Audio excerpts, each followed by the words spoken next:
Hello, this is News Plus on Via Television. I am Deborah Ndukaifi. President Muhammadu Buhari has decried the tragic murder of a number of Nigerian Muslim pilgrims on their way to Kaolack, Senegal, when their buses conveying them came under gun attack in Burkina Faso. The president, in a statement by his senior special assistant on media and publicity, Garba Shehu, expressed condolences and prayed for the safety of other Nigerians stranded in that country. Meanwhile, the Ministry of Foreign Affairs, through the Nigerian Embassy in Burkina Faso, is engaging with the Burkinabe authorities and awaits the outcome of their investigation of the unfortunate incident, and if necessary, to ensure that all culprits are appropriately sanctioned. The federal government assures that it will make every effort to secure the mortal remains of the deceased and the survivors of the attack. The Supreme Court has affirmed Senate President Ahmad Lawan as the All Progressive Congress senatorial candidate for Yobe North. In a judgment delivered on Monday, the Apex Court allowed the appeal to be filed by the APC against Bashir Machina's candidature. The Apex Court had last Wednesday fixed February 6th for final judgment in the court in the long-drawn legal battle. Delivering the judgment, 3 out of a 5-member panel concurred with the position of the APC that its suit at the trial court ought not to have commenced via an originating summons since it contained allegations of fraud. Now, the chairman of the Economic and Financial Crimes Commission, Abdulrasheed Bawa, has been committed to prison for allegedly disobeying court order. The court also directed the Inspector General of Police, Usman Baba, to effect Bawa's arrest and remand him in Kuje prison for the next 14 days until he purges himself of the contempt. Justice R.O. Ayola of the Kogi State High Court, in his judgment on Monday, granted the application for committal to prison of the EFCC chairman for disobeying a court ruling delivered on November 30th, 2022, wherein the EFCC chairman was directed to produce the applicant in the case Ali Bello. Ali Bello had dragged Bar to court for arresting and detaining him illegally, with the court ruling in his favor only for the EFCC to arraign him for alleged money laundering 3 days after the ruling.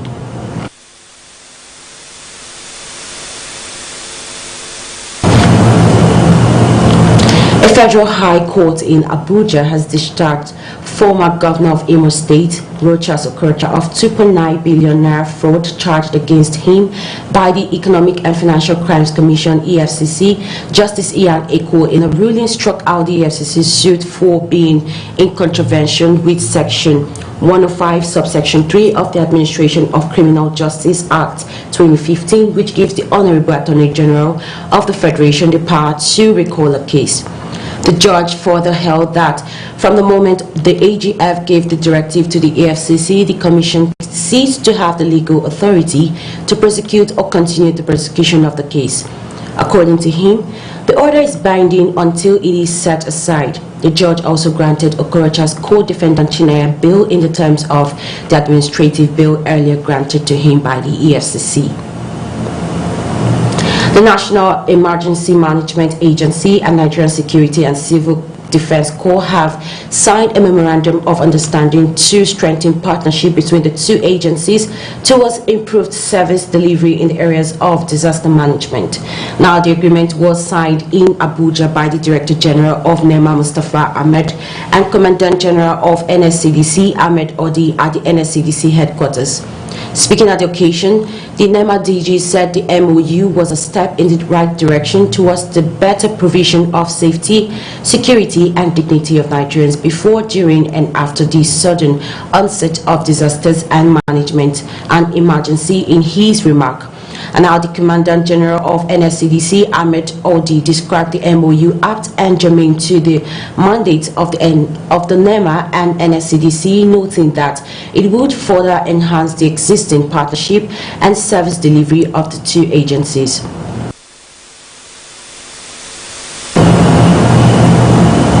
We'll be going on a short break, and when we return, News Plus continues. Stay tuned.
Good morning, gentlemen.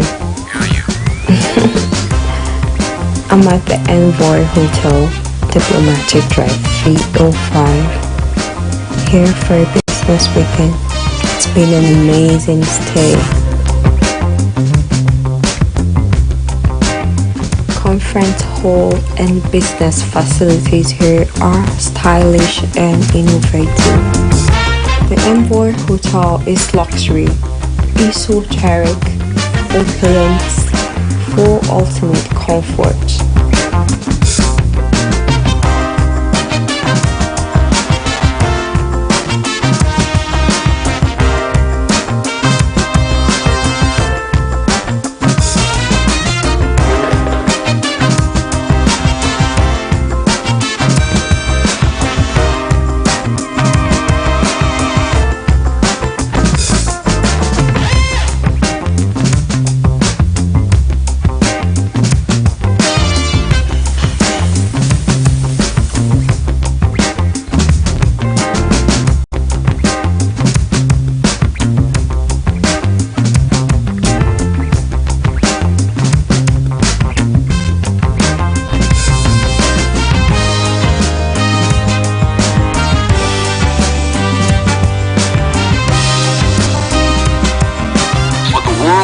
Discerning travelers, we are more than just a place to stay.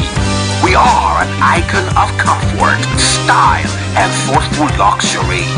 We are Envoy Hotel.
Ahead of the 2023 general elections, the Federal Road Safety Corps FRSC has advised motorists in the country to obey all traffic rules and regulations throughout the electioneering period to foster. The Kuje Unit Commander of FRSC, Eugene Nwabike, gave the advice in an interview in Kuje. Nwabike spoke on the sidelines of a sensitization workshop with the drivers in the area. He said that despite repeated warnings and cautions, some of the drivers were still violating the established traffic laws by driving above the approved speed limits. According to him, the unit has been put in place more personnel and operational vehicles to combat envisioned traffic gridlocks arising from political activities ahead of the general elections. Agreed registered voters without permanent voters card in Maiduguri have threatened to sue the Independent National Electoral Commission if it fails to issue their PVCs before Monday's collection deadline. The prospective voters at a press briefing in NUJ Center lamented that despite continuous excuses and postponement to issue their PVCs, the Electoral Commission has been selective in the distribution of the voters' card. They alleged that the denial of the card is perceived to be partisan. The spokesman of the group, Ishaku Yakubu, said it has evidence to prove a case against INEC and will head to court if the electoral body fails to release their PVCs in the next 48 hours. We have the voice record of the INEC staff telling us that we can't get our card till after 2023 elections. It's on record. We have video clip where they are demanding for us to give us some tips before they get out our cards. It's on record. We also have evidence, both video and voice message, where they are telling us they will not issue us our cards because we are from southern Borno, we are from southern part of Nigeria. These are many more. Alun Dume has said the scarcity of the new redesigned Naira is affecting the fight against insurgency in the Northeast. The chairman Senate Committee on Army, at a chit-chat with journalists in his residence, revealed that the situation has caused more hardship across the country and forced frontline troops to struggle to feed, as well as affecting logistics in military operations. He stressed that CBN and the FG should make the new notes available to avoid widespread protests that could be similar to the NSAS protests. They are finding it very difficult to access cash, especially the new notes. So the CBN bank cashless policy and the new Naira design is affecting the security operations negatively, and it should be considered before it gets out of hand.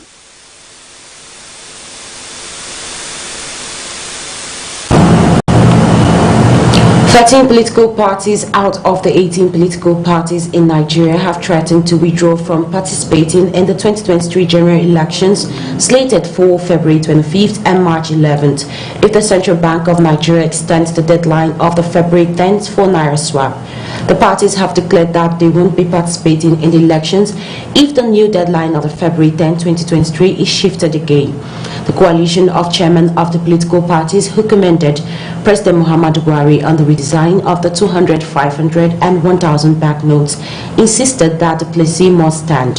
The parties also knocked the Kaduna, Kogi and Zamfara state governments for heading to the Supreme Court to get court injunction to extend the deadline for the validity of 3 old notes.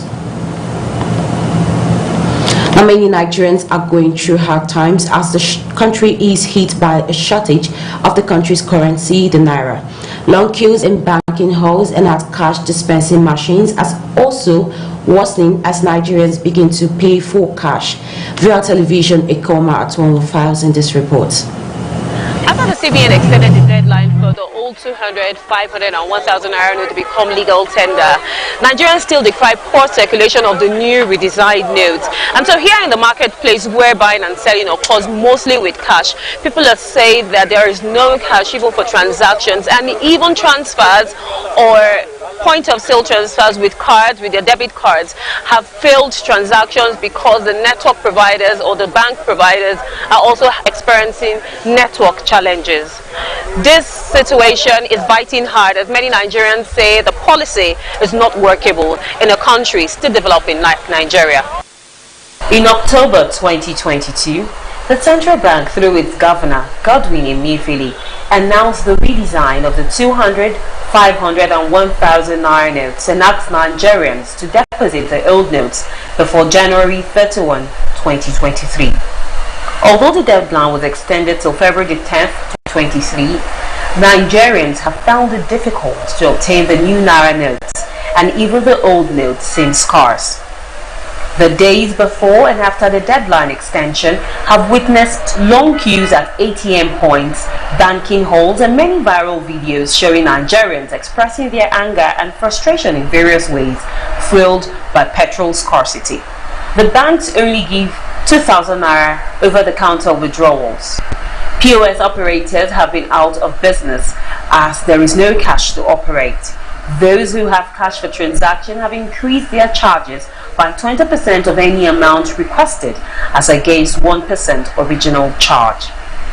Some Nigerians say they use Naira to buy Naira, and alternate transaction methods such as bank transfers have witnessed more failed transactions than successful transactions.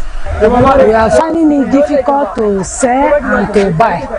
There are some customers that does not have accounts and they cannot transfer. And there are some that even transferring, when you buy and you say you want to transfer, it will not go. The money will hang. So it's not really funny. We cannot buy, we cannot sell. I went to market to come and buy stuff. Now I've been here for like 30 minutes. I don't have cash me, but these are my customers. I buy something from them just to transfer. Now it's taking me more than 30 minutes now. And I can't even live here if the money did not drop in their account or something. So it's not been funny to every one of us. Going to the bank. I went to the bank. I was given just 1,000 naira. What do I do 1,000 naira when I needed like 50,000 naira? Go to place, go to POS. They don't even have the cash. They don't have the cash to give. Even if they want to give, it's like they sold the naira to you.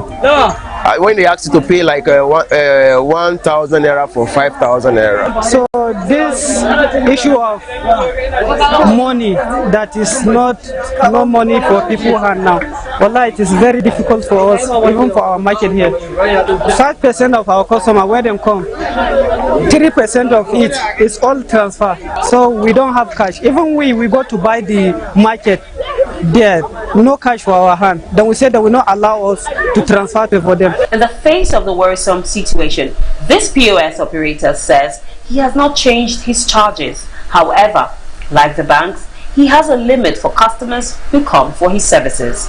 As in since that day when we hear this cashless policy, I'm not adding 1 naira from my charges. Like before, if you are coming before, you say give me 100. I can't give you now because many people need that money. My limit is 5,000. I'm not past that 5,000. Nigeria's President Muhammadu Buhari acknowledges the hardship and has assured Nigerians that there will be significant improvement in the cash shortage being experienced before the February 10th deadline. How long this phase of hardship will be over for Nigerians remains to be seen. Ikioma Aton, Viewer Television News, Abuja. Nigeria accounts for the third highest number of women and girls who have undergone female genital mutilation, with an estimated 19.9 million survivors, 2 UN agencies have said. The UN agencies, the United Nations Children Fund and the United Nations Population Fund also said 4.3 million girls are at risk of the female genital mutilation this year, and the number is projected to reach 4.6 million by 2030. In a joint statement made available, the agencies noted that the world will miss the target of ending FGM by 2030 with urgent action. February 6th is the International Day of Zero Tolerance for Female Genital Mutilation, to amplify and direct the efforts on the elimination of this practice. The theme for the year is partnership with men and boys to transform social and gender norms to end FGM.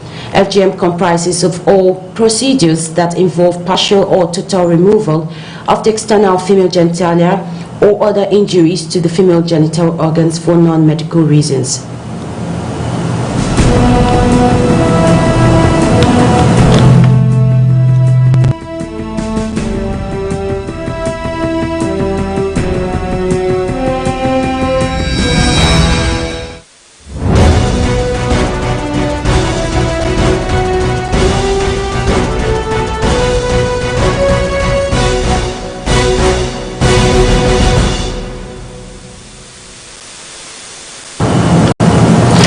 International, Ethiopians were voting on Monday in a referendum on the creation of a 12th regional state in the south of the country, the third such ballot in under 4 years.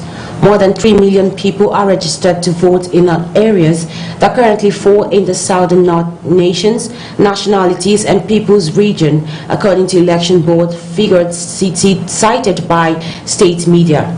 Since Prime Minister Abiy Ahmed came to power in 2018, two new regional states have already been carved out, Sidama in 2019 and Southwest in 2021. Both separated from the SNMPR, a mosaic of minority ethnic groups and scene of tension and violence in the recent years. Results are due on February 15th.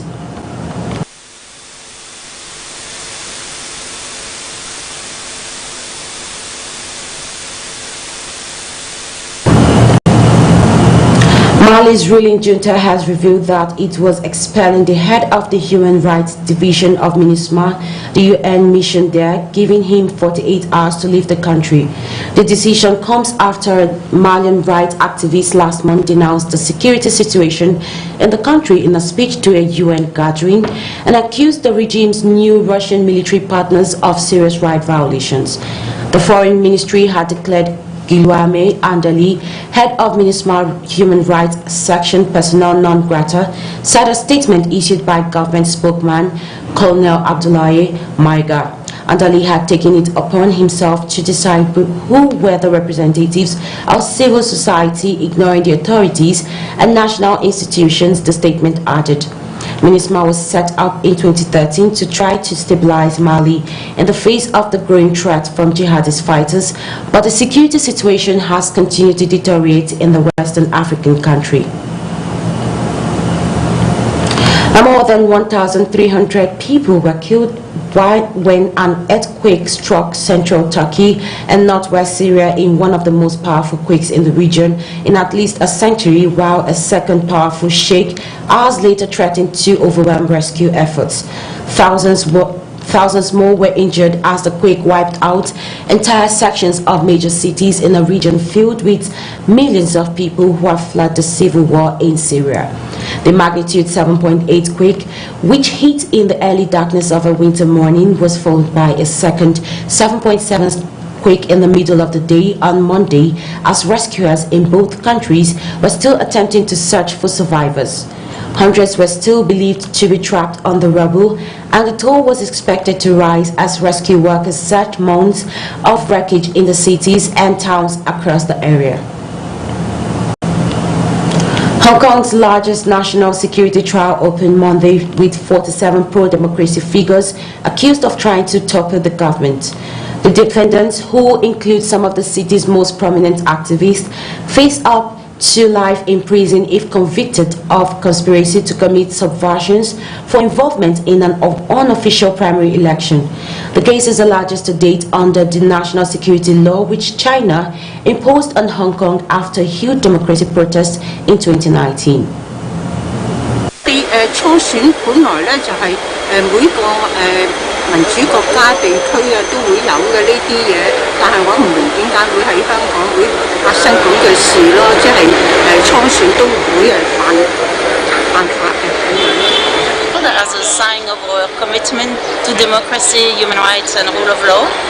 In this specific case, we are here because we observe with care the trial of the Democrats under the national security law.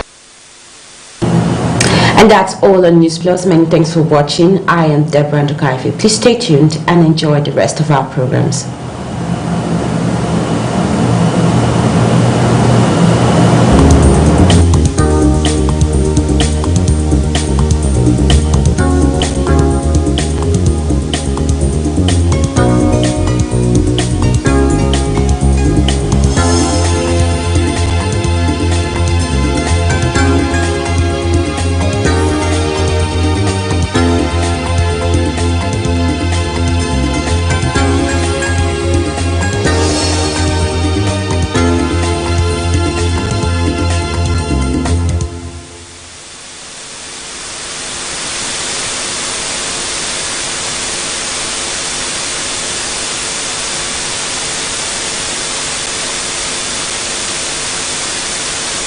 The game of polo, it's my life. Polo is good, though I just started and I'm still learning the basics.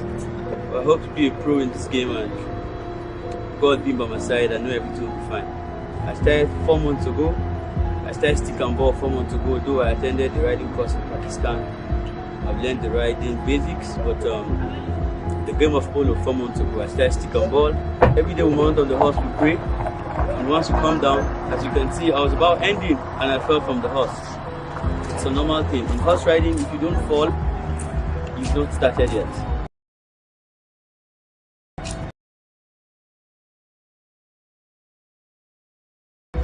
You need to train. You can see I'm sweating, I'm eating banana, it's part of it. You must train, you must eat well, and you must learn properly. I've chosen polo to be my own sport, and I've always looked up